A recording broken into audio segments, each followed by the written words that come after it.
Underground Courtyard by Stefano Larotonda in LA Valletta Brianza, Italy. The project is developed from an articulated request from the clients, a new entrance, greater interaction with open spaces, and the renovation of the basement.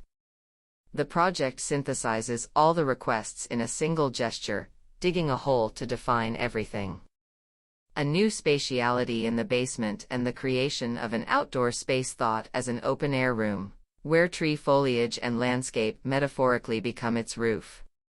The patio allows the lighting of the underground hall surrounded by wooden partitions that define flexible spatial configurations. Two materials are used, concrete and wood.